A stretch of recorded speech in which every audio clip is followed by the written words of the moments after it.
Why is Damon, who we originally believed to be one of the most overpowered cyborgs because he can reflect any attack, not actually as strong as we thought? And will Mamushi truly destroy his existence as the strongest cyborg? I'm Nim without an E. Today we're diving into what might be the beginning of the downfall of the strongest cyborg, Damon. First and foremost, I'm sure you still remember, and I'm also certain you've seen countless discussions about Damon. Damon's weakness revealed. Damon isn't as strong as we thought, or even this is why Mamushi will defeat Damon. But one thing is certain. The strongest evidence for any opinion, analysis, or theory about Damon only appeared in chapter 28, after a dark fate regarding his older sister, Eida, was revealed. Because Damon, the one many people describe as a guard dog, or even a knight for his sister, exactly as he called himself, turns out to be a knight, destined to die at the hands of a monster, or a Shinju named Mamushi. Yeah, I know. Saying that Damon will lose to Mamushi does sound a bit too early, right? Especially since the death of his sister is still just a prophecy. But of course, if we simply assume and conclude everything from a single fate, one that shows Eida's death, and say that this means Damon failed to protect her and therefore Damon loses, that wouldn't be fair. What I mean is, there are several additional points or analyses that strengthen the idea that Damon should be defeated. And all of this begins with Mamushi himself. But before that, we have to understand the two concepts behind how Damon's power and ability actually work. First is killing intent. If someone's heart or mind carries the intention to do something harmful to Damon, such as killing him or even something as simple as hitting his head, that intention will reflect back at them, even without Damon laying a finger on them. Simply put, the intent gets reflected back to the one who holds that intent. The second is reflected action through palm contact. So if the opponent doesn't have any killing intent or anything similar like a wild animal, then the first category doesn't apply. In other words, wild animals are beings that don't possess malice or evil intent as long as they're not threatened, right? They simply follow their instincts and actually never have the intention to kill. And this is exactly what happens with all the Divine Tree humans, including Mamushi himself. However, I think that after I said that Mamushi has no evil intentions such as killing or the like, you might refute this with Mamushi's dialogue in chapter 28. In short, when Mamushi appeared in the middle of Konoha village to look for Eida, there was a moment where Mamushi met with the residents of Konoha and asked about Eida's whereabouts. And since we know that Mamushi is a Shinju who can split into identical copies of himself without losing anything, meaning each one is essentially the real him, there's a moment where one Mamushi even allows another Mamushi to kill the villagers if he wants to. But what we need to remember is that every Mamushi still has to follow Jura's rules, which include at least not destroying any of the buildings in Konoha.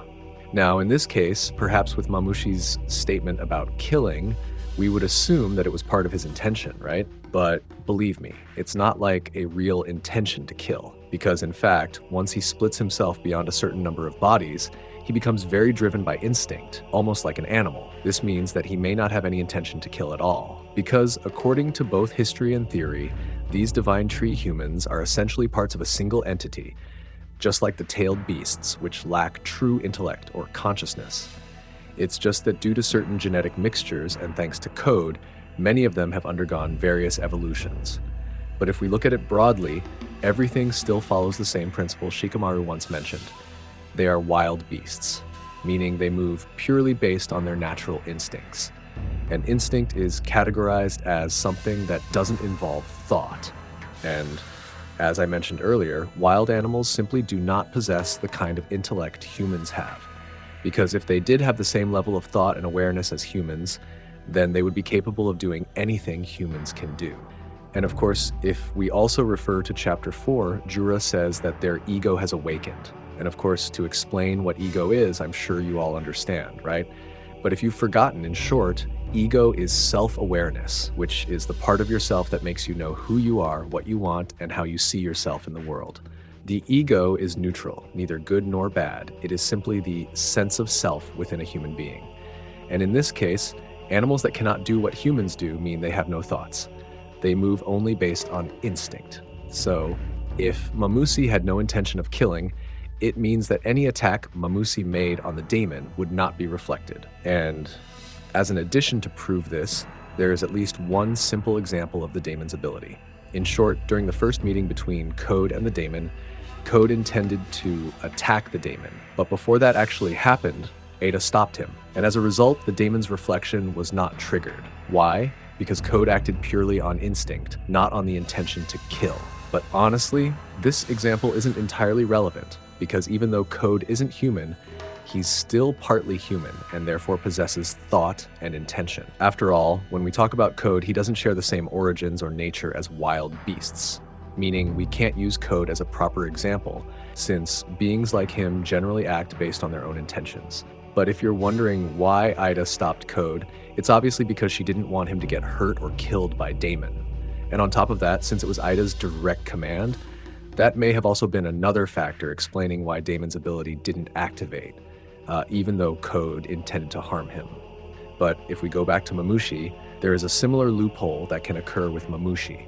The thing is, if he operates based on his primary instincts, the Damon's defensive capabilities become ineffective. In addition, Mamushi is also physically superior. Mamushi, who is bound to the Ten Tails, certainly has a completely different level of strength. And since we all agree that if a shinobi becomes a tree, it doesn't matter who they were originally, or whether they are a shinobi or not. If they become a Shinju, their strength increases many times over and becomes much stronger.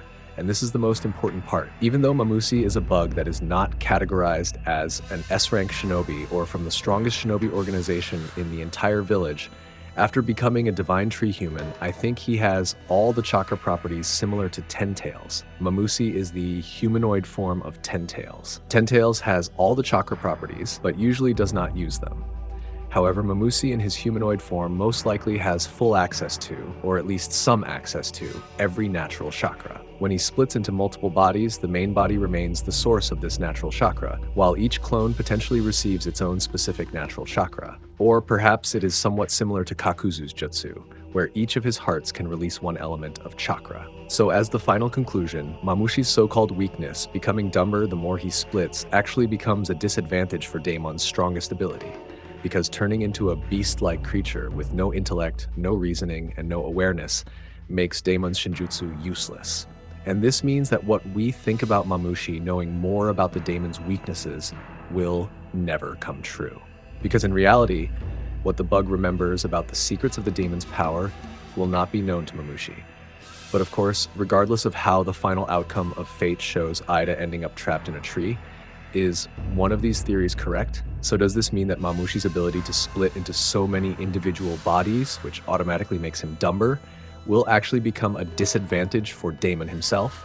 And if this turns out to be true, then it means Damon will end up losing to something as ridiculous as Mamushi's own stupidity. Yeah, to be honest, this isn't entirely ridiculous. It's actually a pretty plausible plot twist.